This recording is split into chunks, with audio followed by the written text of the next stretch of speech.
Hello guys, അപ്പോൾ നമുക്ക് ഇന്നത്തെ വിശേഷങ്ങളൊക്കെ ഉണ്ടല്ലോ. അപ്പോൾ ഇതാ ഞാൻ രാവിലെ നേരത്തെ എണീറ്റൊന്നും പറയാൻ പറ്റില്ല, എണീറ്റിട്ട് ചായ കുടിക്കുകയാണ്. ചായ നമുക്ക് രാവിലെ മസ്റ്റായിട്ടുള്ള കാര്യമാണ്.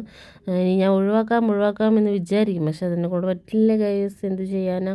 അപ്പോൾ ഇതുപോലെ ഒഴിവാക്കാൻ പറ്റാത്തവരൊക്കെ ഒന്ന് കമൻറ്റ് ചെയ്യുക. അപ്പോൾ ഉമ്മ ഇതാ ഗേറ്റിൻ്റെ ഫ്രണ്ട് സിലിണ്ടർ വയ്ക്കാൻ പോയിരിക്കുകയാണ്. അപ്പോൾ ഇന്ന് സിലിണ്ടർ ഒരു ദിവസമാണ്.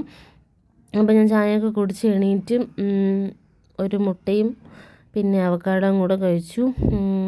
ഇടയിൽ കൂടെ വേറെ കൈകളൊക്കെ വരുന്നുണ്ട്, അതൊന്നും ശ്രദ്ധിക്കരുത്. അപ്പോൾ അവിടെയൊക്കെ നല്ല മഴയാണ് കേട്ടോ പാലക്കാട്. ഞാൻ പുള്ളത് എൻ്റെ വീട്ടിലാണ്.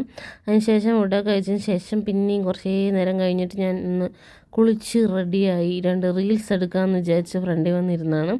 അപ്പോഴും നല്ല മഴയായിരുന്നു ഗൈസ്. അങ്ങനെ റീൽസൊക്കെ എടുത്ത് അകത്ത് പോയപ്പോൾ അങ്ങനെ ഇന്ന് ബിരിയാണി ഉണ്ടാക്കാമെന്ന് വിചാരിച്ചു. ബിരിയാണിക്കുള്ള സാധനങ്ങളൊക്കെ ഇതാ റെഡി ആയിക്കൊണ്ടിരിക്കുന്നു. ഇനി ചിക്കൻ കഴുകണം. അപ്പോൾ നമുക്ക് ചടപടയിൽ നിന്ന് നമ്മുടെ ബിരിയാണിയൊക്കെ റെഡിയാക്കാം. അപ്പോൾ ആദ്യമൊക്കെ ഞാൻ എപ്പോഴും ഉമ്മാൻ്റെ ബിരിയാണി റെസിപ്പി ബിരിയാണി ഇടും. ഇപ്പോൾ കുറേ ആയി പിന്നെ ബിരിയാണി റെസിപ്പി ഉമ്മാൻ്റെ കിട്ടാറില്ല. അപ്പോൾ ഇന്നും ഞാൻ റെസിപ്പി ഇടാനൊന്നുമല്ല, വെറുതെ കാണിച്ചെന്ന് മാത്രം. അപ്പോൾ ഇന്ന് ഉണ്ടാക്കുന്നത് ചിക്കൻ ബിരിയാണിയും ചിക്കൻ ഫ്രൈ ആൻഡ് സാലഡ്, അച്ചാർ, ഇതൊക്കെയാണ്. അപ്പോൾ എൻ്റെ ഇടയിൽ ABC ജ്യൂസൊക്കെ അടിച്ച് വെച്ചിട്ടുണ്ട്. ജീരകശാല അരി വെച്ചിട്ടാണ് ഉണ്ടാക്കുന്ന ബിരിയാണി. നല്ല ടേസ്റ്റാണ് കേട്ടോ ഈ റൈസ് വെച്ചിട്ട്. അങ്ങനെ ഇതാ കുറേ നേരങ്ങൾക്ക് ശേഷം നമ്മുടെ സാധനങ്ങളൊക്കെ ഇവിടെ റെഡി ആയിട്ടുണ്ട്. ഇനി ചിക്കൻ ഒന്ന് ഫ്രൈ ചെയ്യണം. റൈസും ചിക്കനും വെവ്വേറെയാണ് വെച്ചത്, അതൊന്ന് മിക്സ് ചെയ്യണം.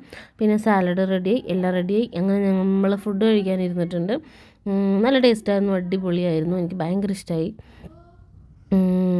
പിന്നെ ഇതാ ഫുഡൊക്കെ കഴിക്കാനിരുന്നു. എല്ലാവരും കൂടെ സംസാരിച്ച് അങ്ങനെ പറയൊക്കെ പറഞ്ഞ് ഇങ്ങനെ ഫുഡൊക്കെ കഴിച്ചതിന് ശേഷം കുറച്ച് നേരം ഇങ്ങനെ വീണ്ടും കുറേ നേരം എന്തെങ്കിലുമൊക്കെ ഇങ്ങനെ സംസാരിച്ചുകൊണ്ടേയിരിക്കും, ഫോൺ നോക്കിക്കൊണ്ടിരിക്കും. അങ്ങനെ സമയം പോകും ഗൈസ്. അപ്പോൾ ഇന്നത്തെ വീഡിയോ ഇത്രയൊക്കെ ഉള്ളൂ. വീഡിയോ ഇഷ്ടപ്പെട്ടാൽ ലൈക്ക് ചെയ്യുക, ഷെയർ ചെയ്യുക, കമൻറ്റ് ചെയ്യുക, സബ്സ്ക്രൈബ് ചെയ്യുക. അപ്പോൾ അത്രയേ ഉള്ളൂ.